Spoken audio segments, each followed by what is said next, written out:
Kita mulai ya. Baik, selamat pagi semuanya. Saya akan mulai kuliah ini mengenai multivariate stationary time series analysis ya. Ini part yang kedua melanjutkan kuliah 2 minggu yang lalu ya. Minggu yang lalu saya tidak sempat untuk memberikan kuliah, nanti mungkin dicari penggantinya. Alternatively, saya akan share video, kemudian kita satukan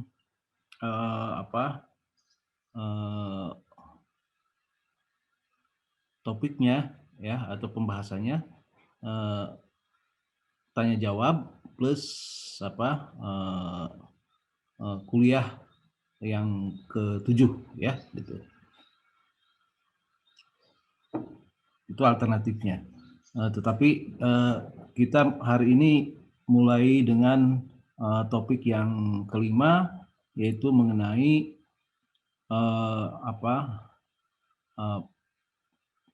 basically bagaimana cara mengatasi error ya, yang memiliki autocorrelation. Ya. Oke. Jadi di topik yang lalu kita membahas bahwa ada 4 cara ya melakukan time series modeling secara multivariate dalam satu equation ya. Cara yang pertama yaitu regresi ya. Regresi tanpa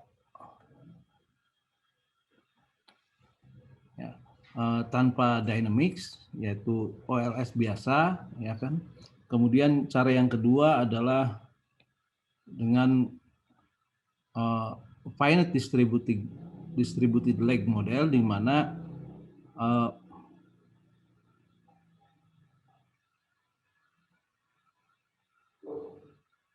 dependent variable itu merupakan fungsi dari lag dari explanatory variables ya.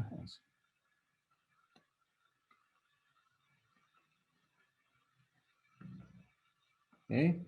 Nah, 2 model di atas ini tetap tidak mengatasi masalah autocorrelation ya.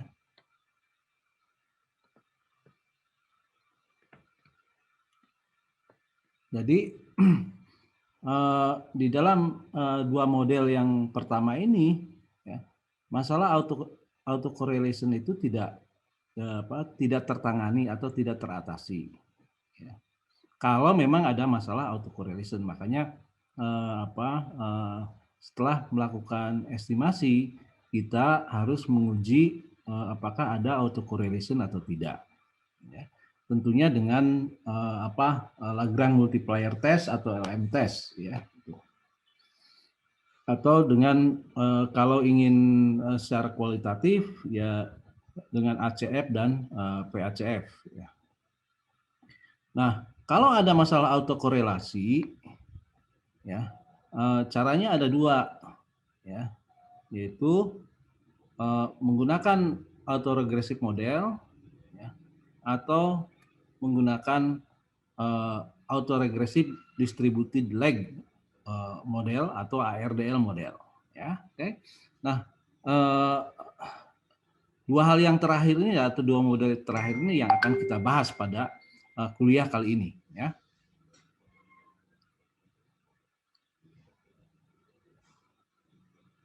Ingat ya, kalau dalam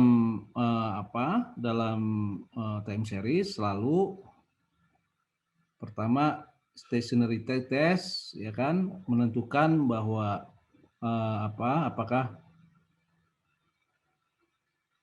data kita itu sudah stasioner atau belum ya.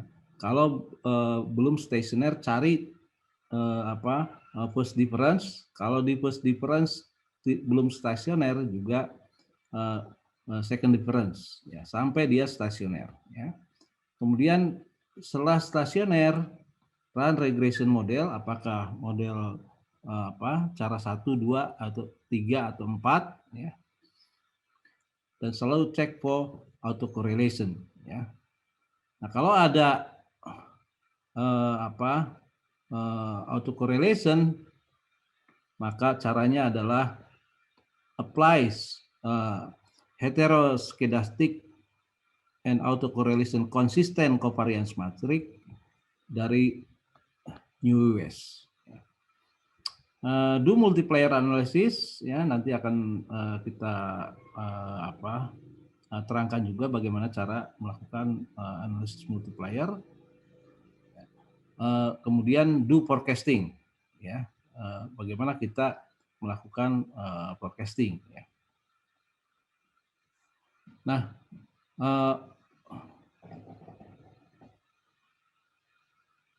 kita mulai dari teknik yang pertama, yaitu kita memodelkan kalau ada masalah autokorelasi, dan kalau nggak salah di contoh yang kemarin kan kita ada memiliki masalah autokorelasi, ya. Nah, cara yang pertama adalah dengan memodelkan bahwa di error itu ada masalah autocorrelation atau serially correlated error, ya.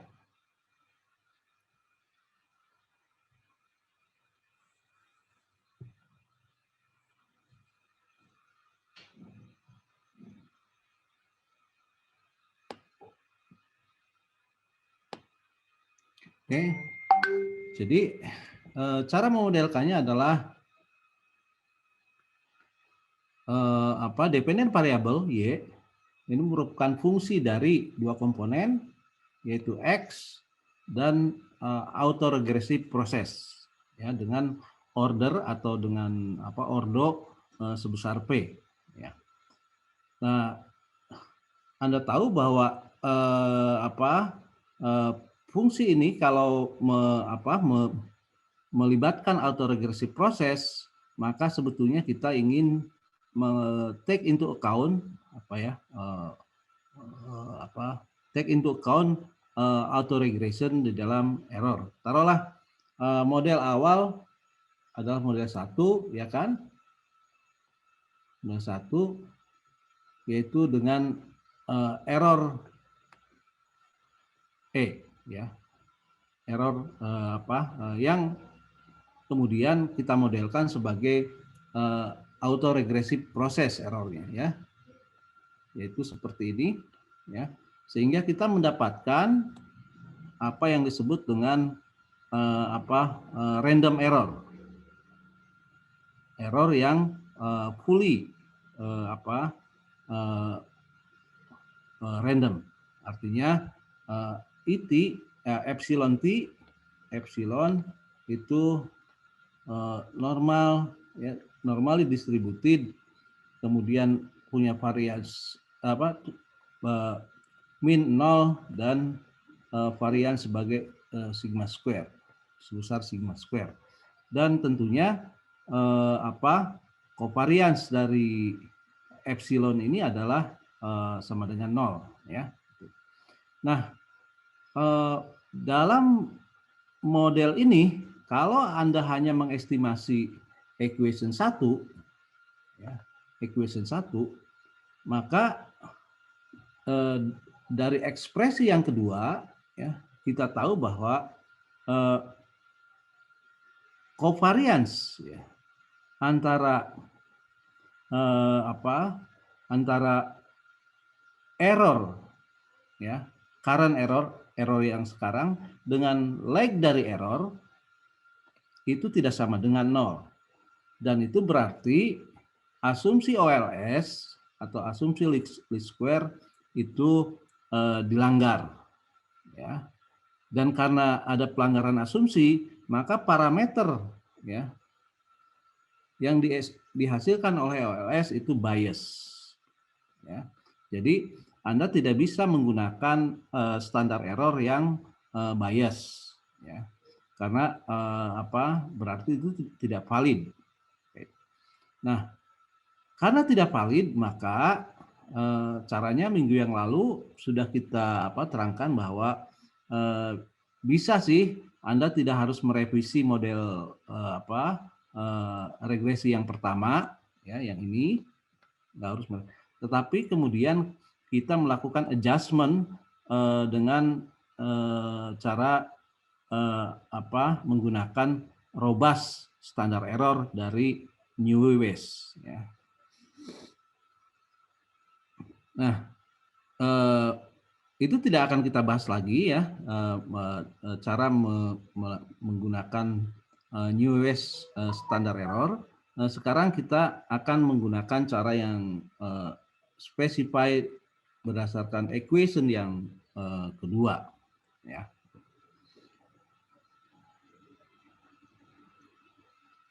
Nah, tetapi di sini ada satu masalah krusial, ya, ada masalah krusial. Karena apa? Karena berarti kita, ya, harus mengestimasi 1 dan 2 itu secara bersama-sama. Oke, tidak bisa misalkan kita itu mengestimasi secara terpisah. Misalkan step 1 regresinya nomor 1 di applies dulu, ya. Kemudian setelah itu dimodelkan yang kedua, ya, gitu. Nah, tentunya hal ini akan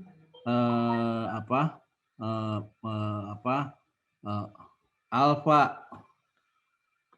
betanya, ya, itu tidak terestimasi dengan baik. Coba kita lihat ekspresi yang berikut ini, ya. Kita memiliki satu long equation, equation yang panjang, di mana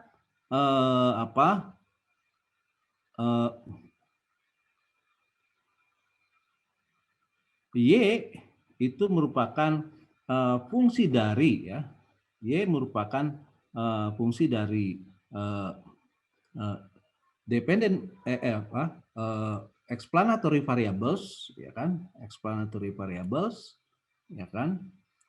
Kemudian merupakan fungsi dari, sebetulnya ini adalah error term yang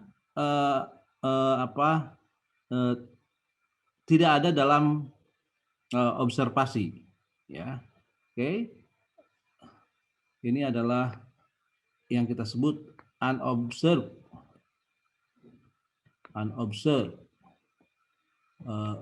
variable, ya. Jadi tidak terobservasi variabel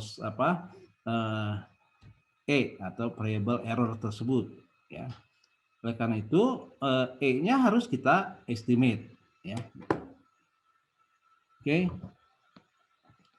Nah, tentunya hal ini menimbulkan apa yang disebut estimation problem, ya.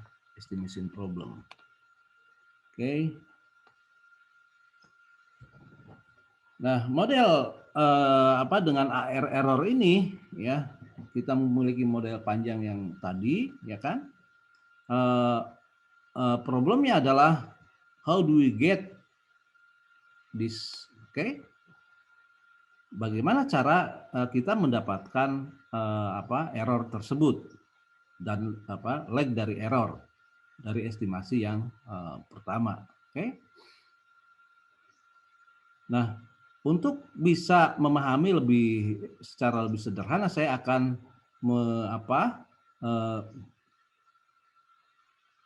memberikan contoh dengan proses di error termnya itu adalah AR1, AR autoregressive proses yang berordo 1, ya. Contohnya adalah seperti ini. Oke. Nah, bagaimana cara solusinya supaya kita bisa mendapatkan error tadi, ya?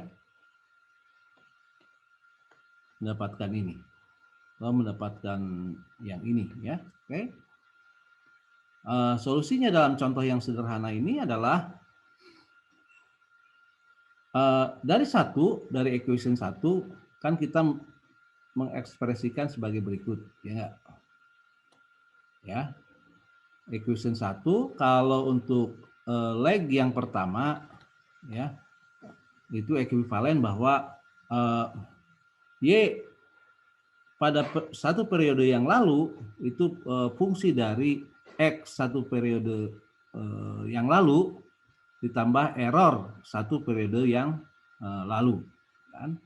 Sehingga kalau kita nyatakan errornya, ya, bisa kita nyatakan seperti berikut ini, ya, yaitu error di periode yang lalu itu sama dengan Y periode yang lalu dikurangi dengan estimated, ya, fungsi X, ya. Nah, karena itu dengan ekspresi seperti ini maka kita bisa menghasilkan sebuah ekspresi sebagai berikut, ya, menggabungkan 1 dan 2, ya, yaitu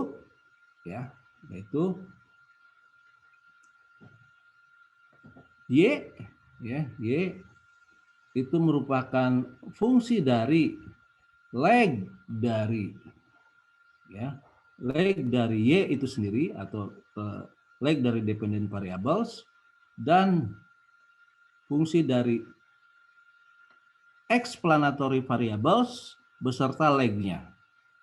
Oke, sekali lagi ya. Dependent variable Y itu fungsi dari leg dirinya sendiri yang ini, ya kan? Dan fungsi dari explanatory variables, ya, beserta legnya. Ya, oke. Nah, semuanya menjadi observable, ya, semuanya menjadi observable. Nah, bagaimana cara mengestimasi 3 ini? Karena unobserved variablesnya kan udah hilang, ya, ET-nya sudah hilang, ya, di sini. Ya. Jadi bagaimana cara mengestimasi equation 3 ini?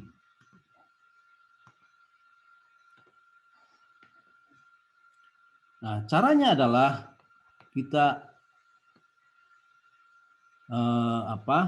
menggunakan apa yang disebut, yang pertama adalah nonlinear,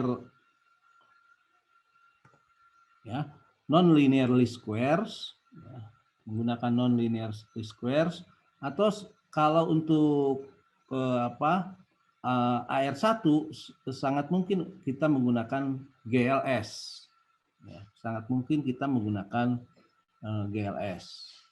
Sekali lagi, ya, sangat mungkin kita menggunakan GLS untuk AR1. Tetapi kalau untuk autoregresif yang berordo lebih dari 1, ya, kita hanya bisa menggunakan apa yang disebut nonlinear least squares atau NLS, ya. Atau alternatifnya lagi adalah menggunakan ARDL, autoregressive distributed leg model. Nah, untuk kasus, ya, model seperti ini, ya, maka model ARDL-nya adalah seperti ini, ya, di mana Y adalah fungsi dari leg dari Y itu sendiri, leg pertama, dan fungsi dari X, fungsi linear dari X beserta legnya. Ya, oke. Nah, berarti dengan ARDL ini, ya, masalah autocorrelation itu otomatis sudah kita atasi. Hanya masalahnya adalah bagaimana untuk merecover alfa di sini, ya. Oke, alfa, ya. Kemudian rho, ya, karena di dalam model ARDL ini kan delta itu sama dengan terms yang ini ya, alfa dikali 1 minus rho. Ya. Kemudian koefisien delta 1 ya, delta 1 koefisien delta 1 ini sama dengan minus rho dikalikan beta 1. Ya. Jadi dalam memodelkan melalui ARDL kita bisa mendapatkan konsisten estimate, jadi model yang konsisten ya, atau parameter yang konsisten, tetapi kemudian ada masalah yaitu bagaimana merecover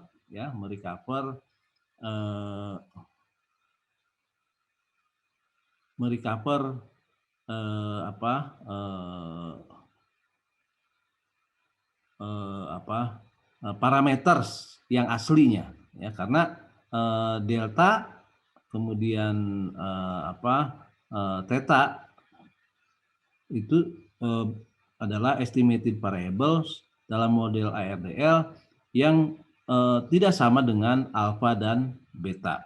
Oke. Nah, jadi dengan model ARDL ini satu keuntungan ya, harus dikompensasi dengan problem untuk melakukan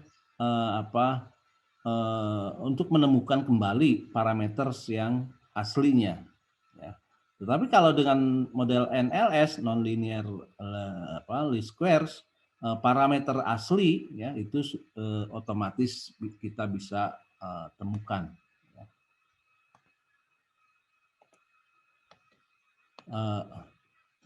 Walaupun demikian ya, ARDL ini cukup populer karena apa? Karena cara estimasinya relatif simpel dan kita kadang-kadang memang tidak harus merecover kembali ya,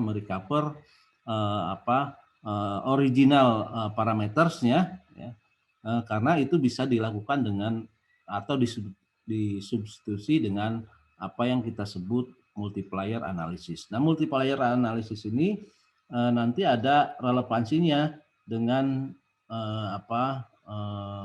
impulse response ya, impulse response function. Nah, jadi sebelum ke impulse response di VAR, di PSCM ya kan, vector error correction model, ada baiknya Anda belajar prinsip dasar mengenai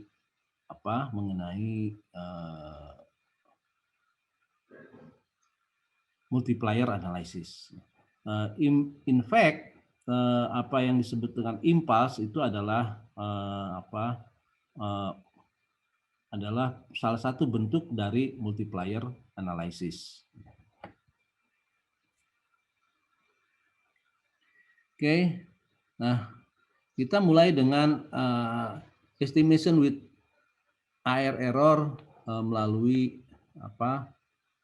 NLS ya. Melalui NLS. Oke. Tugas pertama tentunya adalah menentukan ordo dari autoregressive proses.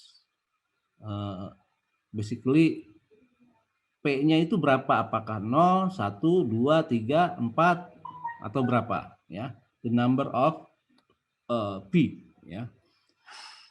Setelah itu ya. Setelah itu kita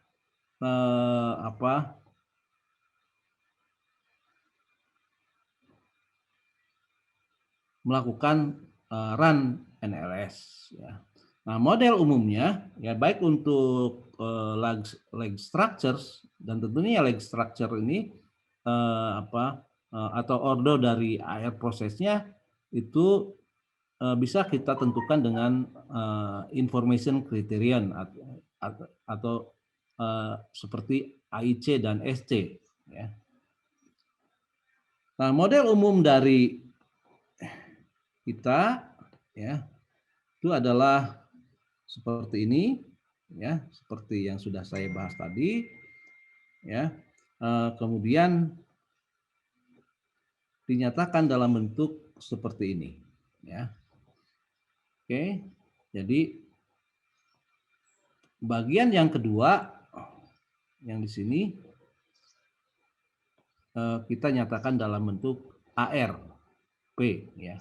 Nah, kita akan memberikan contoh menggunakan data yang minggu yang lalu. Nanti akan saya share filenya, ya. Nah, akun slow, filenya masih akun XLSX, ya. Nah, tentunya yang sudah saya tambahkan, ya, nanti foldernya ada namanya NLS, ya. Kemudian Anda bisa terserah Anda mau meran eViews atau Stata, terserah, ya kan. Nah, itu nanti akan samakan saja, ya, dicocokkan hasilnya dengan hasil estimasi saya. Oke. Nah, dalam model ukun yang kemarin, ya, unemployment rate atau perubahan dalam unemployment rate, ya, itu merupakan fungsi linear dari economic growth, current economic growth, serta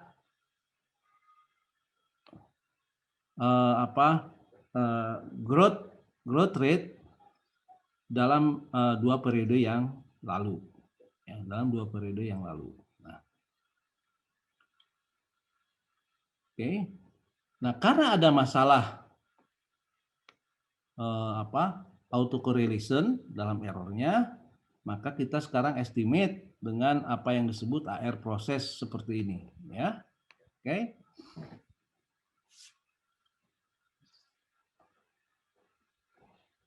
Nah, jadi step pertama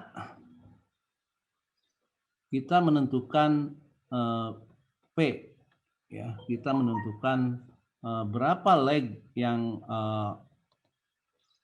optimum atau leg structure yang optimum itu berapa, ya. Tentunya dengan menggunakan, ya, AIC, EC, atau bisa juga menggunakan kriteria Hannan-Quinn. Caranya adalah menemukan nilai minimum. Taruhlah kita set, ya, maksimum leg structure-nya adalah 3, ya. Leg structure-nya maksimum 3, ya. Maka maksudnya adalah leg dalam autoregresi prosesnya, ya, maksimum 3. Maka kita temukan, ya, nilai minimum untuk KIC adalah minus 0,73, yang itu berarti AR1. Begitupun SC, ya, nilai minimumnya ada di minus 0,57, yang itu menghasilkan rekomendasi bahwa appropriate, ya, air proses adalah AR1. AR1. Oke. AR1, sehingga kemudian kita bisa melakukan regresi dengan NLS, ya. NLS, kemudian meran melalui software, ya kan. Ini dengan memasukkan ini. Nah, di eViews, ya, di eViews Anda juga dapat apa yang ini adalah sigma square atau yang biasa kita sebut regression variance, ya. Regression variance.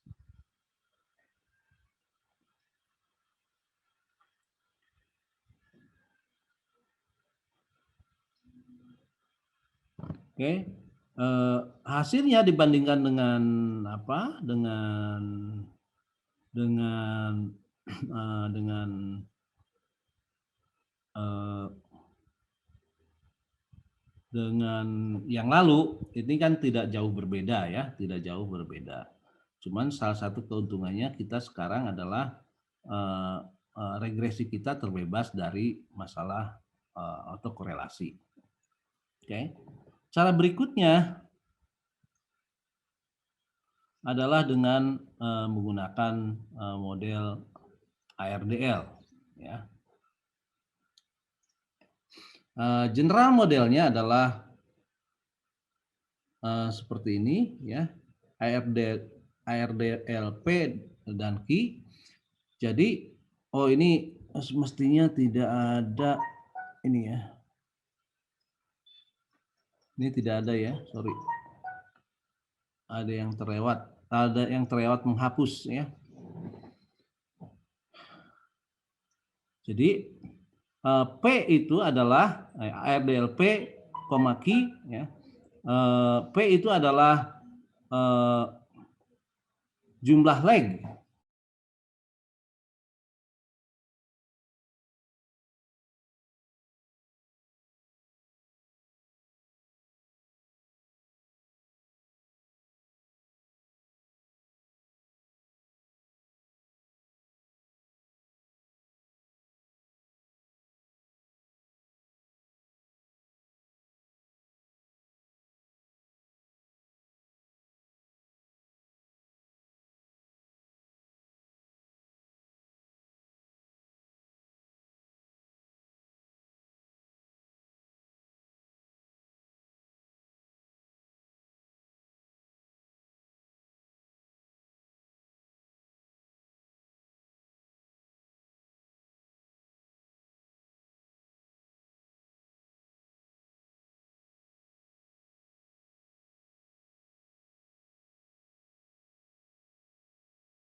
Sorry ya tadi terputus sambungannya ya. Halo. Halo ya Pak. Iya, Iya Pak. Pak. Iya, Pak. Benar. Sorry terputus ya. Iya nggak apa-apa Pak. Iya, Pak.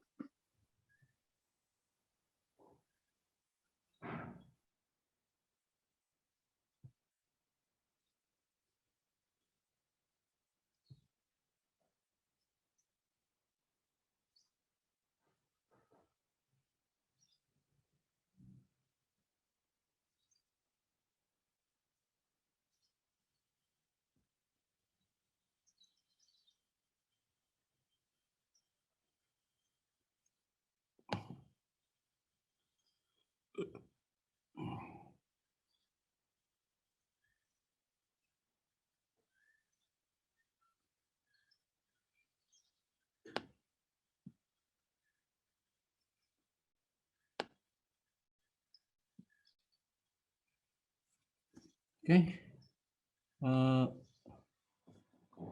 Udah kelihatan belum share screen-nya? Sudah Pak. Sudah Pak. Oke. Sudah, Pak.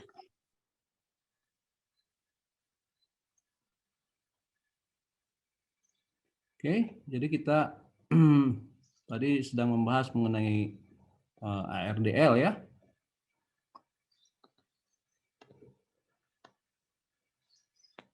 Kita sedang membahas mengenai ARDL, Autoregressive Distributed Lag Model, ya. Dan harap diingat model ARDL ini adalah generalisasi dari model ketiga model yang sudah saya sebutkan, ya. Kalau misalkan modelnya ya, modelnya itu tanpa melibatkan lag dari dependent variables, yang ini kita coret ya, maka modelnya collapse menjadi model finite distributed lag model ya, atau FDL ya. Nah, kalau kita itu tanpa melibatkan lag dari explanatory variables tanpa lag di explanatory variables, maka modelnya collapse menjadi regresi dengan tanpa lag, ya kan? Tanpa lag. Regresi tanpa lag. Jadi ARDL ini quite flexible ya, relatively fleksibel untuk mengadopsi berbagai bentuk regresi ya. Nah, dalam time series kalau Anda menggunakan single equation, saran saya adalah just start with ARDL ya. Mulai dengan ARDL, kemudian lihat apakah model ARDL seperti apa ya yang paling cocok ya. Apakah misalkan dengan lag ya, lag-nya itu lag berapa ya, atau misalkan tanpa lag di dependent variables maupun explanatory variables ya. Itu bisa diputuskan melalui jumlah P dan Q-nya ya, lag yang appropriate ya. Bisa misalkan melalui AIC maupun SC bisa saja ditemukan bahwa misalkan ARDL-nya adalah ARDL, misalnya ini ya, ARDL 0 ya. ARDL 00 berarti kolaps ke model yang pertama, yaitu model regresi yang biasa tanpa ada dynamic ya, gitu. Y fungsi dari X ya, gitu.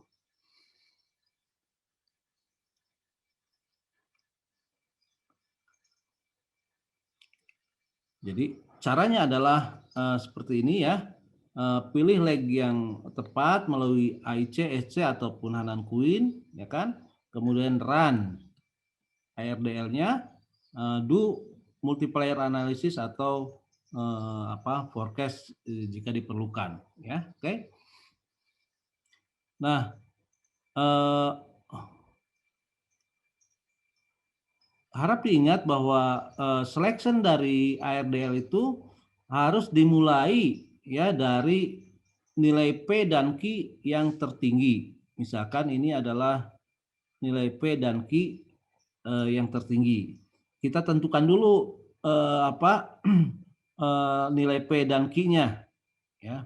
Misalkan yang maksimum adalah 3 ya. Atau 4 5 ya.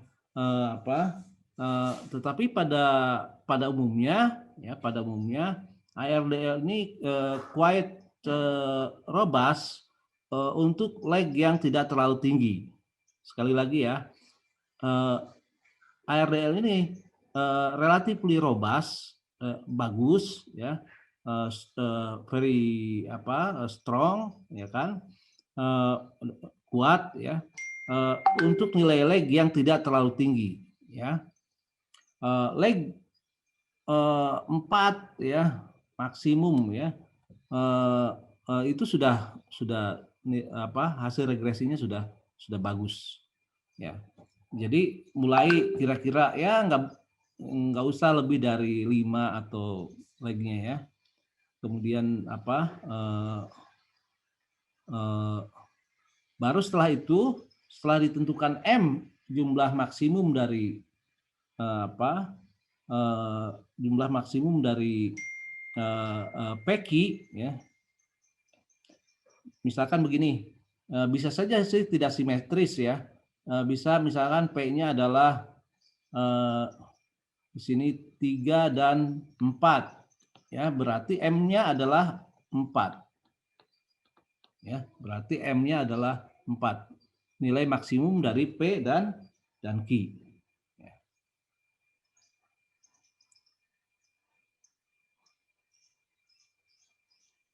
Oke.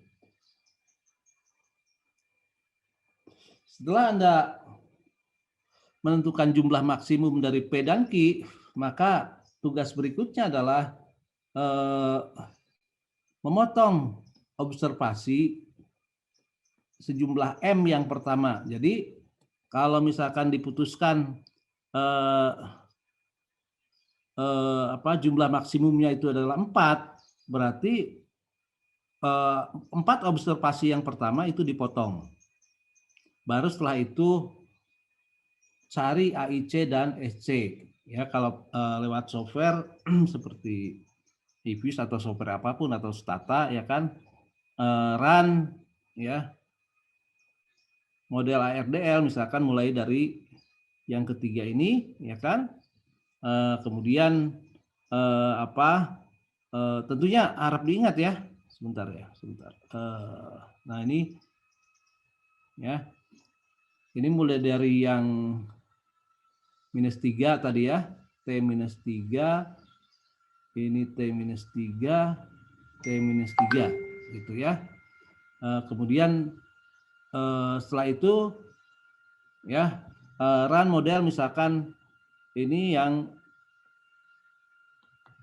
ini adalah 2 misalkan, yang ini juga 2, dengan ini tetap P-nya sama dengan 3 ya. Terus di run berulang-ulang ya dengan kombinasi P dan Q. Jadi kombinasi ini ya, kombinasi 10, 11 sampai 33 ya kan, sampai sini itu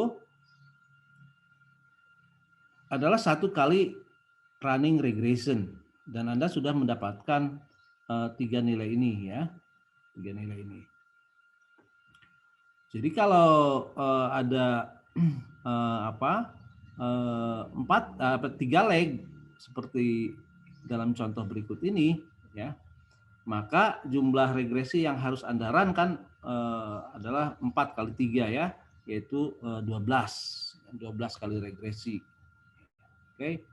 Nah, pilih AIC, SC, dan HQC yang minimum. Dan ternyata minimumnya kita temukan di angka 11. Ya, angka 11.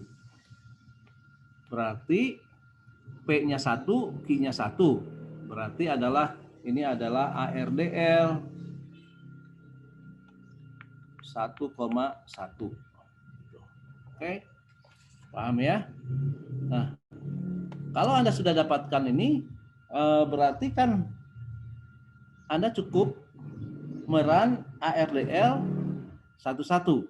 Ya, Anda ingat ya, di model yang kemarin, ya di estimasi yang kemarin kan itu adalah tanpa melibatkan lag dari dependent variables, sehingga jumlah lag dari explanatory variable-nya menjadi 2. Ya, karena kita sudah memasukkan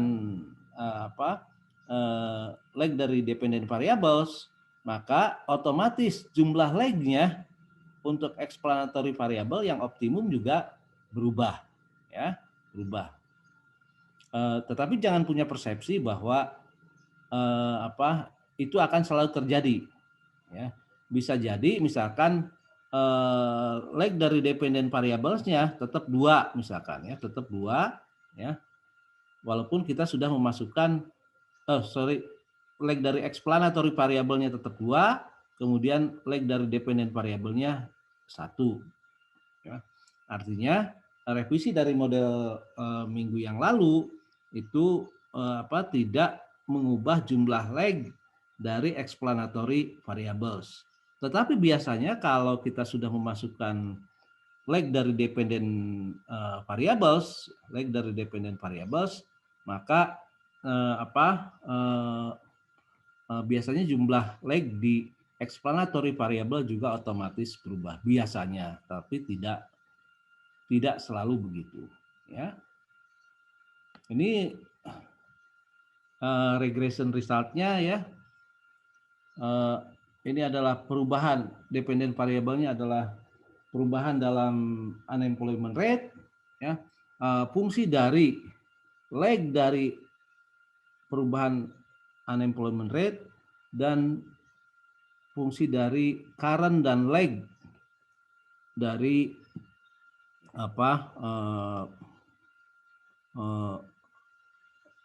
economic growth, ya, dengan koefisien sebesar ini, ya. Dan ini sudah terbebas dari autocorrelation, ya. Nah, sekarang yang jadi pertanyaan Anda tentunya dengan adanya perubahan ini bagaimana cara melakukan multiplier analysis, ya. Cara multipliers analysis, ya. Nah, multiplier analysis yang kita di minggu yang lalu kan, ya kan, hanya sebatas efek, ya, efek terhadap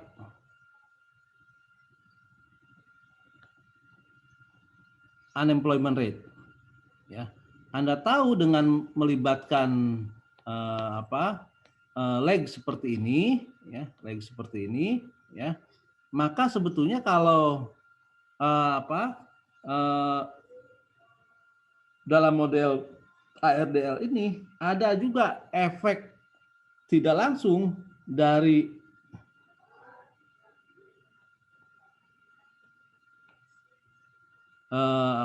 growth terhadap lag dari unemployment rate, ya. Oke. Nah, karena itu dampaknya kita pisahkan, ya, yaitu efek terhadap unemployment rate dan efek terhadap unemployment rate. Oke. Logiknya begini, ya. Logiknya begini, ya. Kalau ini adalah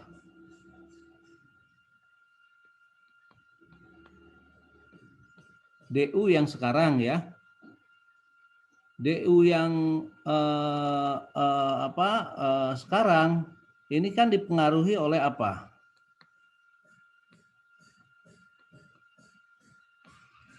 Dipengaruhi oleh G, kemudian leg dari G, ya enggak? Dipengaruhi oleh leg dari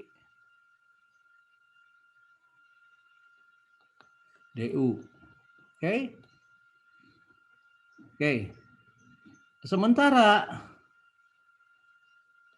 DU sendiri dipengaruhi, leg dari DU sendiri dipengaruhi oleh apa? Dipengaruhi oleh G, leg dari G, ya kan? Dipengaruhi leg kedua dari G, ya kan? Dipengaruhi oleh leg kedua dari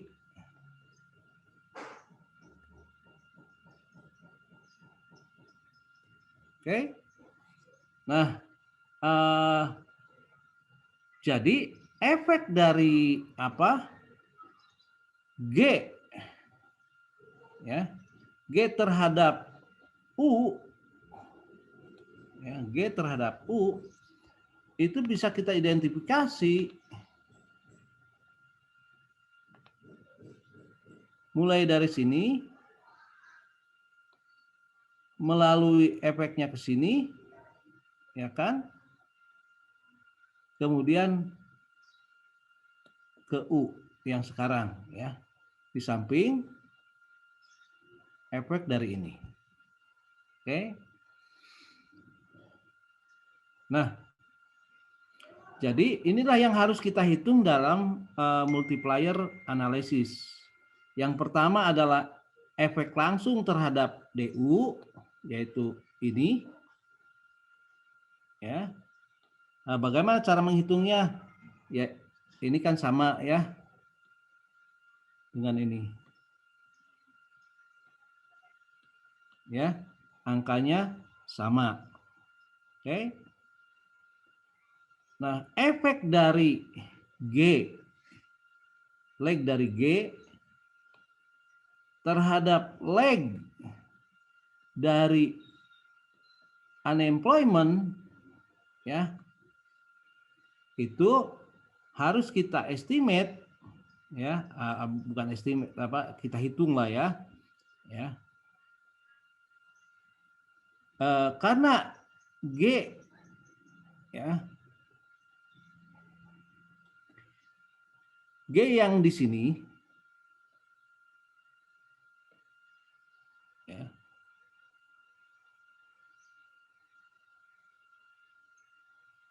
adalah mempengaruhi ini juga, ya kan?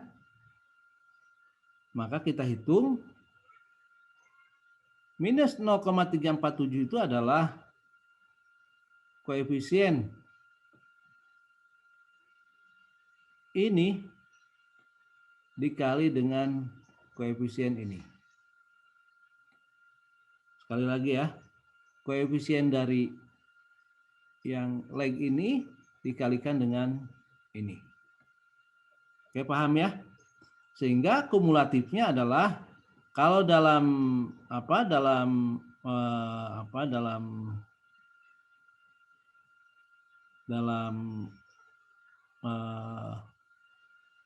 analisis yang minggu yang lalu, kumulatifnya kan adalah ini, ya enggak? Yang tentunya hanya kumulatif yang ini, ya. Nah, sekarang kumulatif yang terakhir ini, ya, terakhir ini adalah sudah memasukkan ya efek dari efek langsung terhadap DU dan efek tidak langsung melalui leg dari DU, ya. Silakan Anda buka Excel filenya ya. Kalau tidak jelas nanti bisa ditanyakan. Nanti saya share Excel file ya di grup ya. Oke, jadi seperti itu ya. Ada pertanyaan nggak? Pak, saya izin mau bertanya. Yoi. Di slide 9 tadi kan ada kesimpulannya dia AR1. Itu dapat dari mana ya, Pak? Slide 9. Yang ini, bukan? Yang nah itu. Yang ini? Iya, Pak. Oke. Jadi tentukan AR maksimumnya berapa. Misalkan di sini contohnya AR maksimumnya adalah 3 ya. AR maksimumnya 3. Ya enggak? Bandingkan. Bapak, Ya. AR maksimum 3 tuh berarti M-nya bukan, Pak? Bukan ya? Apanya? AR maksimum 3 itu M-nya bukan, Pak, yang di apa namanya? Yang set beda lagi ya, Pak? Itu beda. Oh. AFR. Ini adalah model yang ini nih. Nah, AR structure ya. Iya. Nah, AR structures ya. Iya, Pak. Oke. Iya, Pak. Nah, jadi run NLS ya kan, mendapatkan AIC, SC, HQC ya kan. Run yang ketiga misalkan ya kan, dapat ini. Run yang kedua dapat ini. Run yang pertama dapat ini. Ya kan, bandingkan. Paham ya? Bandingkan, yaitu temukan nilai yang minimum. Dan ternyata nilai yang minimumnya adalah yang ini ya. Mau AIC, SC maupun HQC nilai minimumnya itu adalah menunjukkan bahwa leg dari AR-nya adalah 1. Jadi ini adalah AR1. Tuh ya. Pak, itu ditentukan P-nya sama dengan 3 maksimumnya itu dari mana ya, Pak? Kan minggu yang lalu kalau nggak salah saya sudah menunjukkan itunya ya.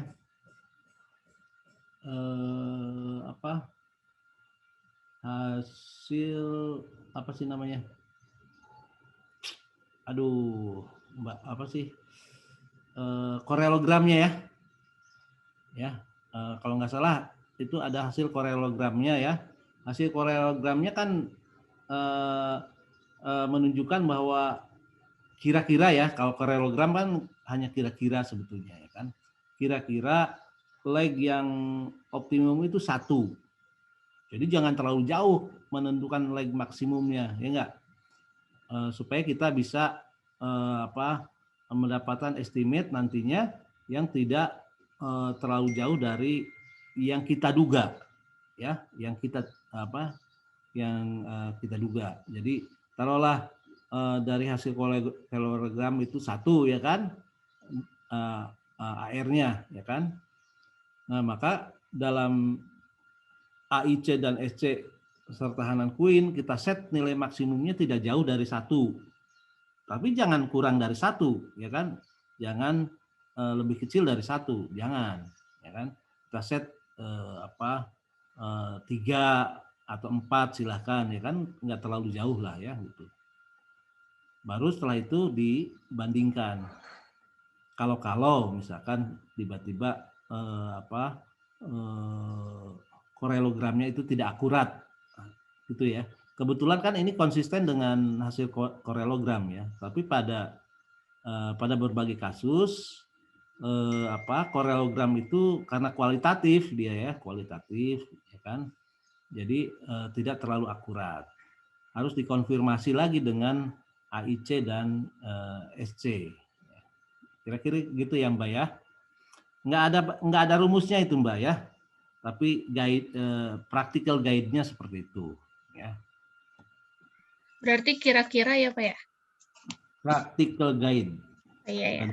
Juga ya. Oke, siap, Pak. Terima kasih banyak, Pak.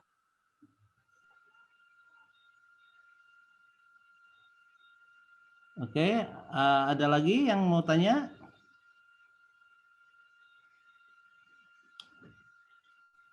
Pak, izin bertanya, Pak, yang terkait kumulatif tadi, Pak. Ya. Berarti itu ditotalin aja ya, Pak? Total pengaruh ke nanti lihat pada saat saya membagi Excel-nya ya. Baik, Pak. Mungkin kalau pakai slide gini Anda agak kurang inilah melalui online gini ya. Tapi kan kalau di Excel ternyata hitungannya cuma begitu kan gitu. Ya. Nanti ada di Excel-nya. Dipelajari aja di Excel ya. Baik, Pak. Terima kasih banyak, Pak. Ada lagi? Oke, kalau tidak ada lagi mungkin sampai jumpa minggu depan ya. Terima kasih. Assalamualaikum warahmatullahi wabarakatuh. Punten, Pak. Ya. Apa namanya, Pak? BAP-nya udah, Pak? Iya ya. Sebentar. Siap. Lupa. Sorry. Saya tidak biasa mem-BAP sih, ya kan. Berita acara pemeriksaan itu, waduh. Tabu saya, ya enggak? Hah?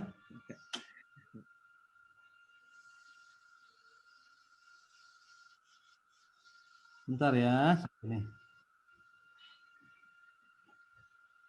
Oh, kok ini belum update ya? Hari ini ya, hari Selasa kan? Iya, Pak. Oh, di IPB lecturer saya masih hari Senin ya? Ada. Ekonometrika 2. Oke.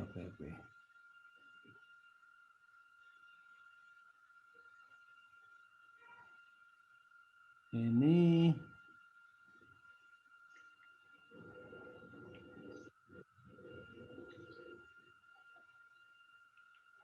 ARDL ya. Wish.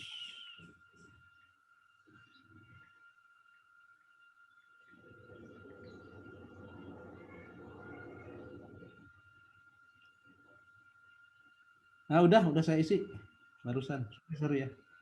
Ada lagi yang mesti diingatkan? Apa lagi? Sudah, Pak. Terima kasih banyak, Pak.